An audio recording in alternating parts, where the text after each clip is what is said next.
Thanks everybody for coming during what could be lunchtime, right?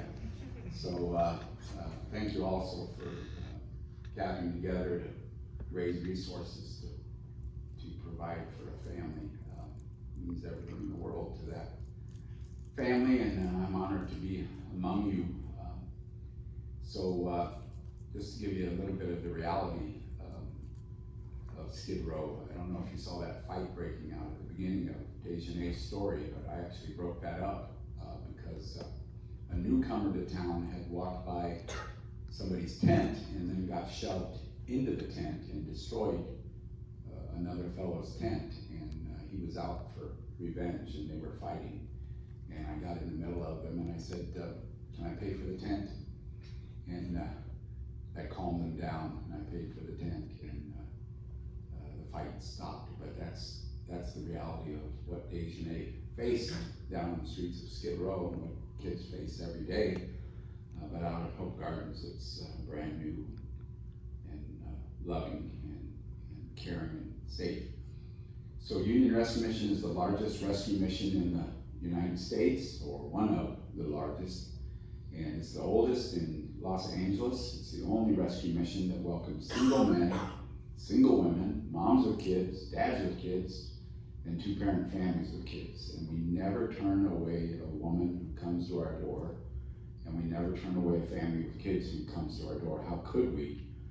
There are 1,100 registered sex offenders on the streets of Skid Row, 4,000 in the zip code, and I often add to that, how in the world can our city and county leave women on the streets with the dangers that are on the mean streets? I've been reminded this week that I am barely removed from being one of our guests. So I heard the other night, my grandpa couldn't read or write, and he was in World War I, a little guy, but he fought hand-to-hand fights in World War I. It's called World War because that was the only war then. But he got a Purple Heart, and he came out, and he was forever impacted. It's kind of remarkable I'm even here, because what he did mostly was drink beer and whistle. And somehow my dad was produced from his dad, but my dad was deserted at 9 by his mom, who married another man. And my dad was in the Des Moines Register and Tribune praying beside his bed that his mom would come back. Can you imagine being featured in your hometown newspaper? And when I guess mom would return sometimes, even though she married another man, and my dad would come home from school, there'd be blood all over the house, and he'd know, well, mom must have come home and there was a terrible fight. And then every once in a while, and this story hasn't ended, every once in a while, grandpa would become drunk and come home and say, let's move to California. So they'd jump on a freight car. Between the ages of 4 and 17, my dad would move to LA via freight car, and he'd try to hang on to his dad's neck as he jumped on the freight car. And my grandpa would say, Carl, you're choking me. And he said, what else do I have to hold on to? And then when they got here to California, they lived in a tent in the Azusa Canyon. I have a picture, the only picture of my grandpa up in my office.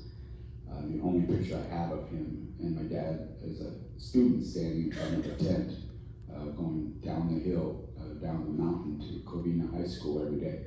But he also, as a child, lived in a garage in Compton, went to Roosevelt Elementary in Compton. And so I realized the other day, you wouldn't think it would take 33 years to realize that. The reason I must feel the way that I do about people who are struggling with homelessness is because I'm one of them, right? I'm not far from being one of them.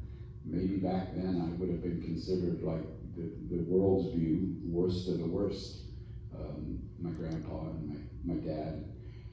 I say all that to say my dad on his deathbed for the last week, all he could talk about was the shame and pain and devastation and embarrassment of being that homeless kid. you heard a little bit of it from Dejanay. So fast forward, I guess, to why I do this kind of work. I was a school teacher, and so I applaud school teachers and anybody dealing with education, because that was the toughest job I've ever had in my life. I was a teacher for 2 years. First year, I realized why teachers, and I hope some educators also get the summers off. That's for teachers to recuperate in order to come back. And I didn't recuperate until November of the next year.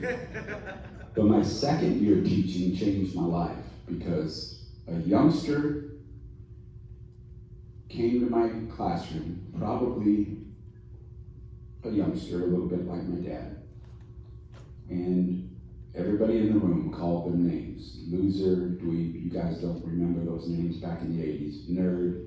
And I did what most teachers might do. I said, knock it off. Don't treat people like that in my classroom. But I went home that night thinking, what in the world can I share with these kids that, when someone who feels like a loser can't find safety in this classroom, where in this tough world are they ever going to find it? So I went home and studied all I could, and I came back with really scripture that says the way you treat another human being is the way that you're treating God himself. And if you feed them, it's like feeding God himself. And if you give them a drink, it's like giving a drink to God himself. And if you release them from prison or visit them in prison, it's like visiting God himself. And theologians say I stretched it, but I said I believe the way that you speak to an already hurting person, if you say a hurting word to an already hurting person, that's like saying a hurting word to God himself. And I think this will help all of us understand this. What's the worst thing you could do to a parent? As you are a parent, what's the worst thing that anybody could do to you as a parent? Mistreat your child, right? So the worst thing I believe that you can do is mistreat a child of God. And I gave it to the kids, right? And I hope some of you understand this. They heard my message once. I heard it 6 times. And I went home and told my wife, man, that was the best message I've ever heard. I preached it. I should have taken notes on myself. It was so good. But that was on a Friday. And I worked at a parking ramp on the weekend, 38 hours on the weekend. If you teach in a school, sometimes you have to have an extra job. And I think you all probably understand that. And I'm the guy sitting there with a master's degree in the booth, taking your tickets and your money, kind of embarrassed because kids I went to high school would drive by, and think probably that's how Andy is spending his career, and nothing wrong with that, but I'll admit it was a little embarrassing. And I'm sitting there getting ready to eat a sandwich and watching NFL football on a mini screen, so I wasn't working very hard on a Sunday afternoon. And then I heard this knock. And I looked up, and here's this bearded man missing his teeth, long dirty coat, bag of soda pop cans slung over his shoulder, and he was staring at my sandwich. And he said, "Sir, can I have your sandwich?" And of course, after preaching that message 6 times, what did I say? I said, "I'm sorry, sir, but I need my sandwich." And his face drooped with disappointment, and he disappeared. And it felt like a hammer hit me in the head, and said, "You preached something 6 times on Friday, and you didn't practice what you preached." So I hoped and prayed for another chance. And I found him on the street, fed him dinner, and out of nowhere, I never told anybody that story, out of nowhere, a man from my church came and said, "There's an opening at a rescue mission downtown. I think you should go apply." And I reluctantly, I'll have to admit, reluctantly went to the doors of the mission downtown Des Moines. But I saw that the food was good, the guys were sober, the place was clean, and I saw it as a chance to practice what I preached. So that was 33 years ago, and that failure to practice what I preached led me to the work that we do today at Union Rescue Mission. And I can tell you something happened in my heart more than just learning a lesson. I used to look through people who were digging out of a dumpster and not feel a bit of their pain. It was like they were invisible. I would look right through them and not feel what they were going through. But after that experience, I couldn't even really accurately describe it till lately. And I would say I'm haunted by homelessness.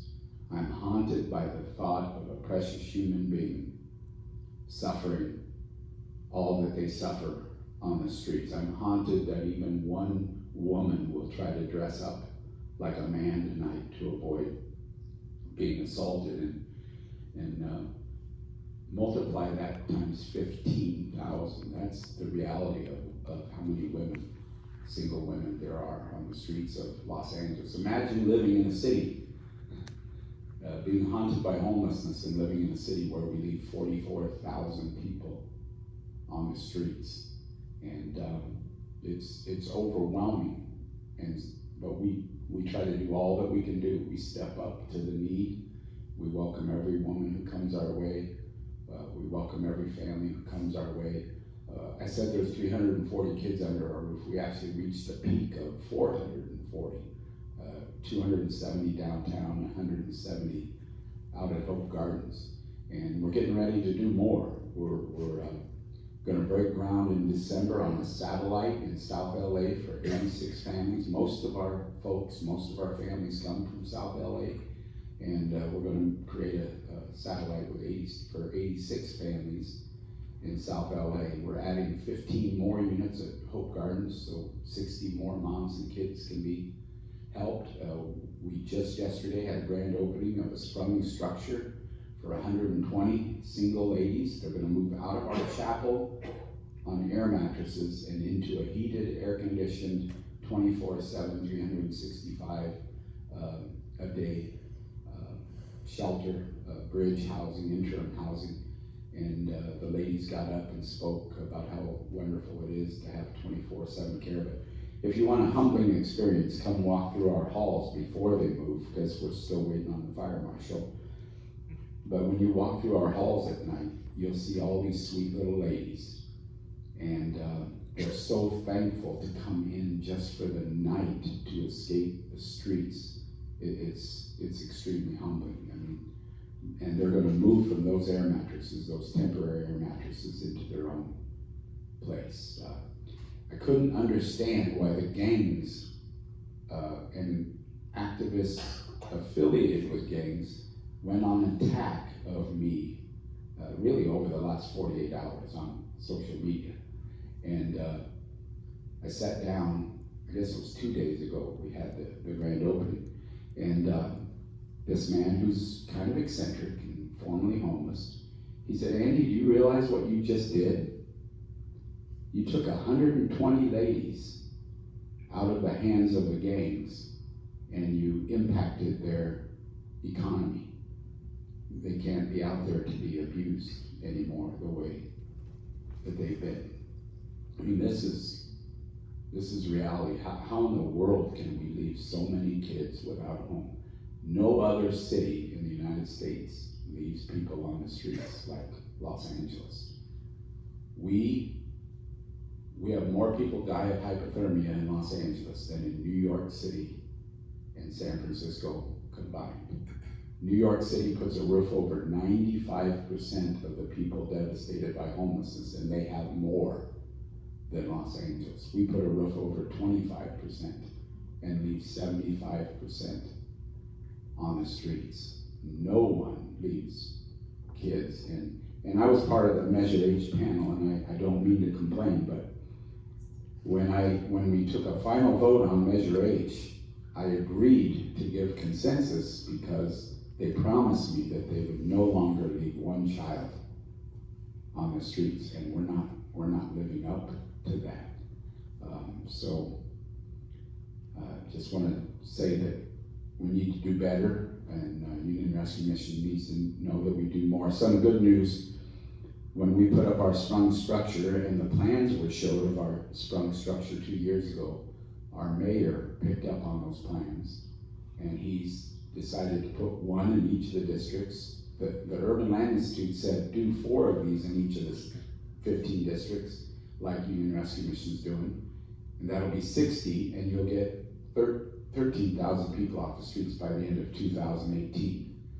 Well, here it is 2019, and we're just getting the sprung structure up, but the mayor now has decided to do 26 sprung structures, and he's got plans for 88, which could get, and I encouraged and prodded him this morning, if we do 88 throughout LA County, we could get 20,000 people off the streets by 2020.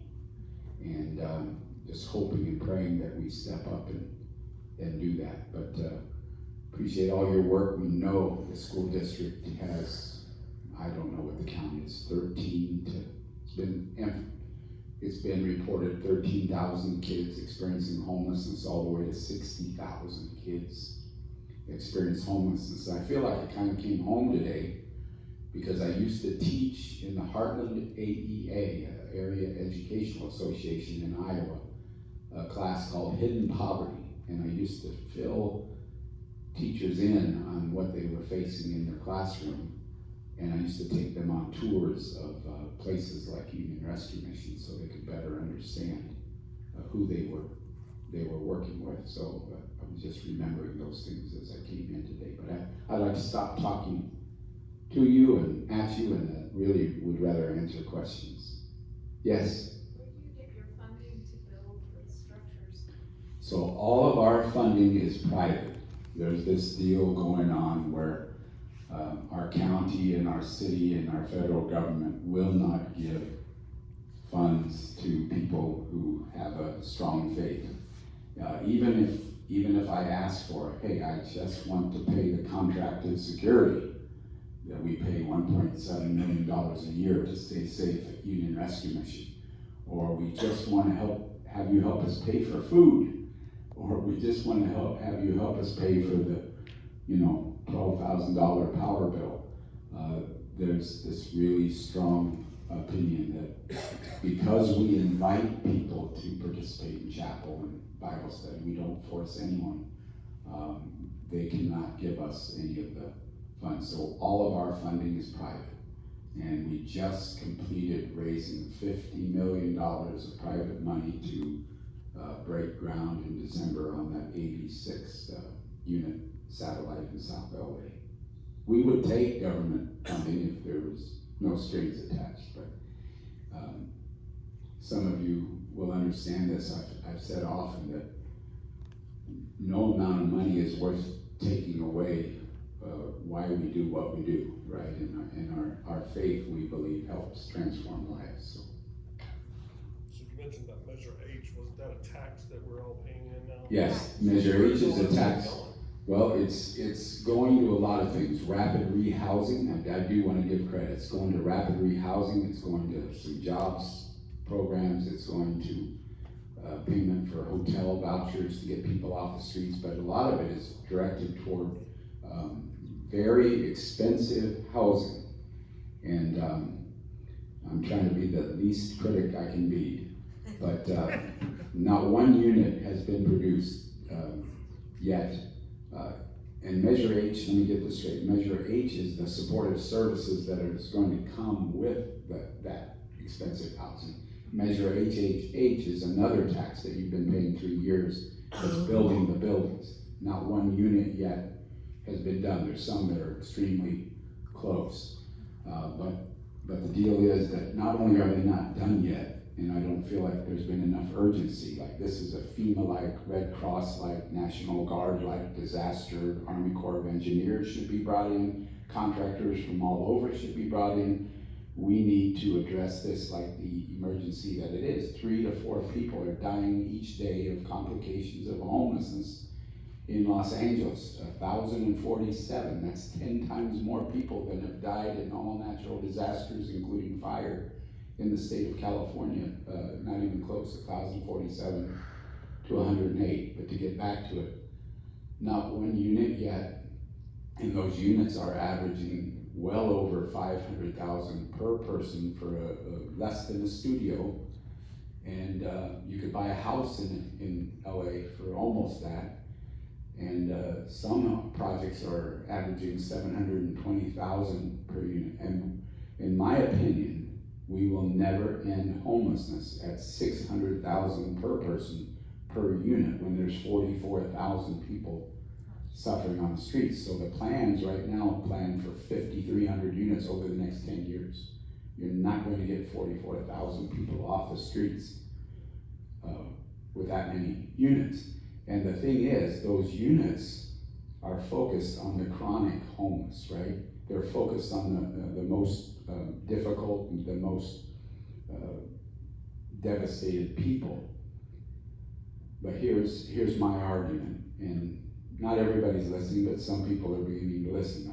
I've given this argument for 10 years.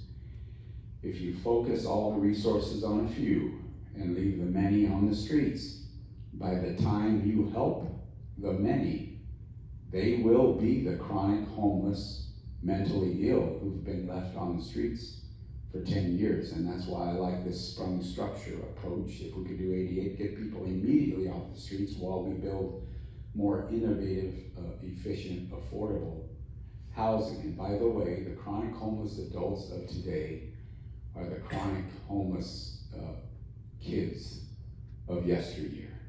So if we leave kids, if we're leaving kids on the streets, they are the future chronic homeless, mentally ill. And that's why I say we need to work at both ends, not just addressing the most critically impacted, but everyone who's suffering on the streets tonight. So I hope that made sense. Yes? When families are given the opportunity to move into something like the Hope Gardens homes, how much time are they given to be there? Are they restricted on time? Or 2 to 3 years. The longer the better, because what I encourage, and you all know this, if a mom has 3 years to go away to college and spend her time at Hope Gardens, going to LA Mission College or one of the other community colleges followed up by college, that family will likely not experience homelessness again. So I push for staying longer and getting a good education and never returning to homelessness again. Even downtown, our guests, like our sprung structure ladies, we don't rush them. First 90 days is free, and then if they have an income, we allow them to participate by paying $5 a day. It's about $50 a day cost, but we feel like it affirms people's dignity to pay part of their own way, and a $2 personal savings plan per day, and they can stay a year or two, whatever it takes to get on their feet. So we got rid of all that 30 days in, 30 days out. Stay as long as it takes to get on your feet and move into housing. Do I see another hand? Yes. Forgive my ignorance, but what's the intersection between our foster care system and the children on the street? So are children just allowed to be on the street? Yeah, How does that work? as you know, How does that kids, become a foster care issue? kids leave foster care. Some families let them go at 18 or earlier, and they are likely to be, I can't remember the numbers, 70% experience homelessness. 70% experience homelessness, many jail. I'll give you one story, Maritza. Maritza was abused by her stepfather at 13, reported it, went into foster care, exited foster care at 18. When I met her, she's 23 with four kids in a hotel. I'd had a gala the night before, and it was Sunday morning, and I was trying to get some sleep. And somebody from Hope Gardens gave her my name, and she called me, and I'm trying to give her instructions how to get from Pomona to downtown URM, where she's welcome. And she says, I ran out of money from my hotel room, and the kids and I went out to my car to move into my car. You hear that, right? Move into my car, and it had been repossessed. And I said, never mind, I'm on my way. And I took my truck, picked her up in Pomona, and picked up her and her 2 little girls. And she said, by the way, my boys are with their dad in Lancaster, can we go? And I said, yes, we can go. And we went to Lancaster, picked up her two precious little boys who I joke, this is a joke because I lost my leg from flesh-eating disease on Skid Row, but I said that day that the little boys talked my leg off. His mom slept in the back of the truck. And the little boys on our way said, we going to your house or we going to Mom's house?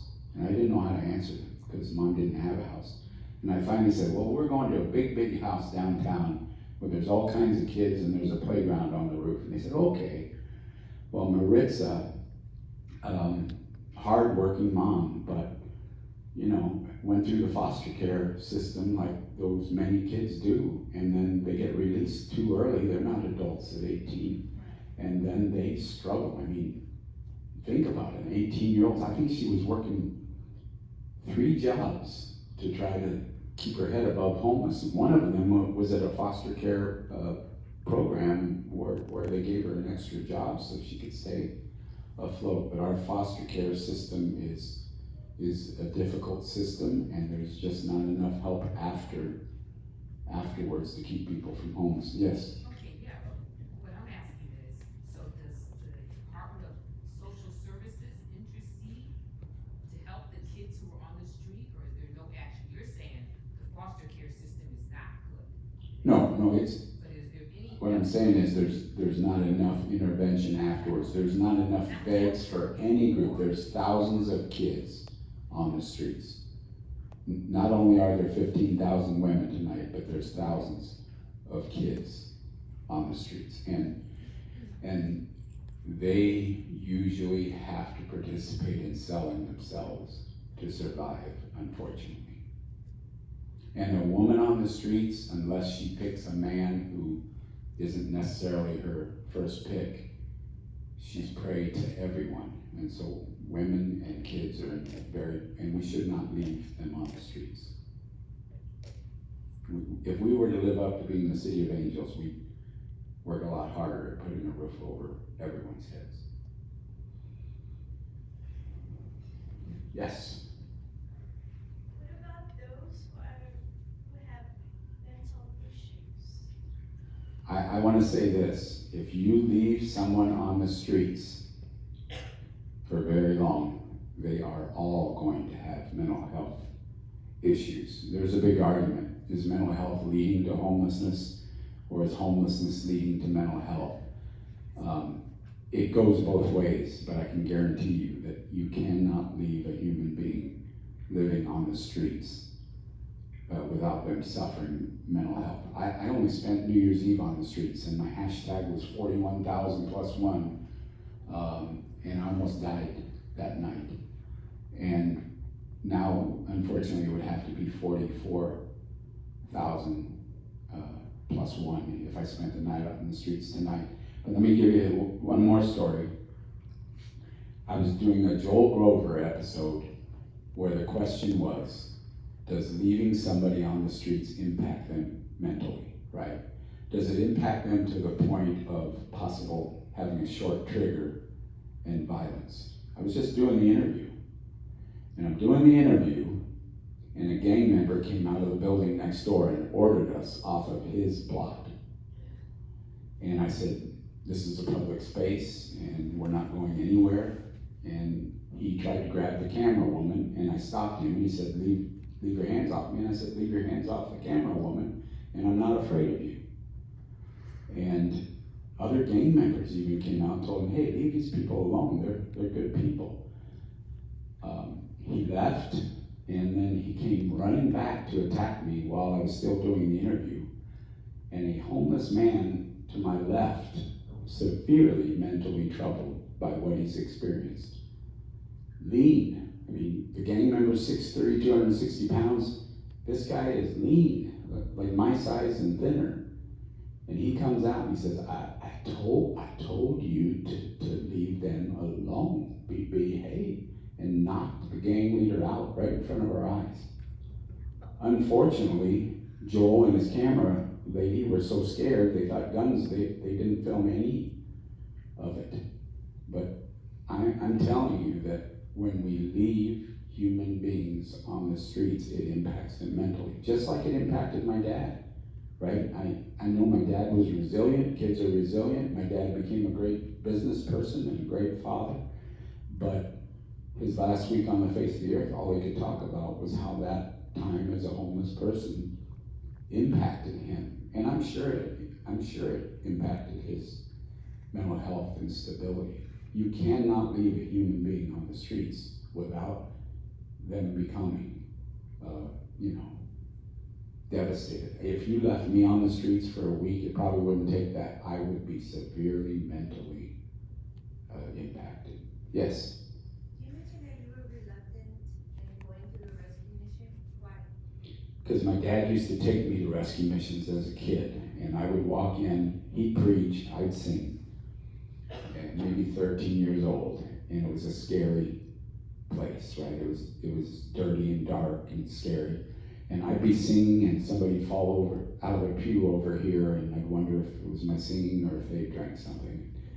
And then we'd go over for some food, and it would be a watery bowl of soup and a stale piece of bread. And that's the picture I had in my head of a mission.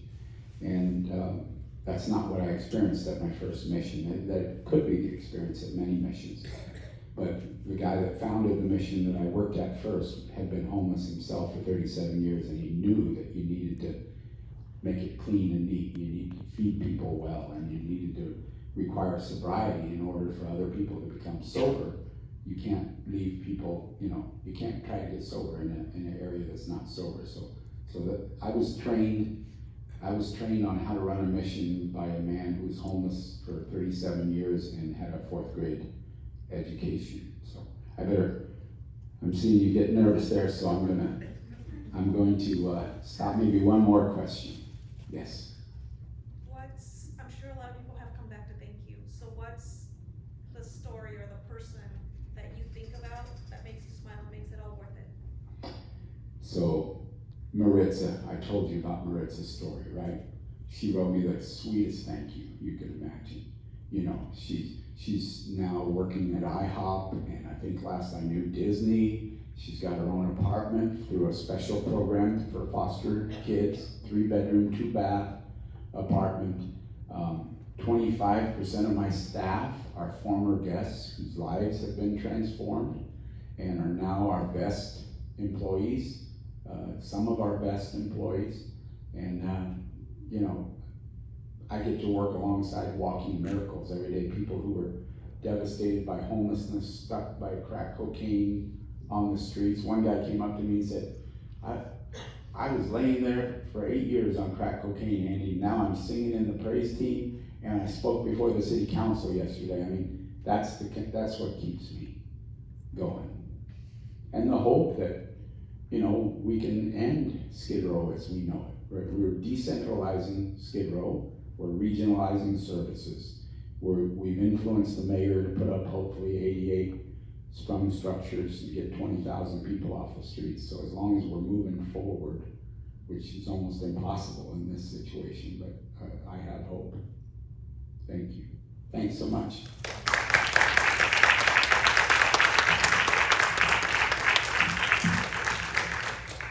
We got you a gift, thanking you for spending your time coming to talk to us today. Do you mind if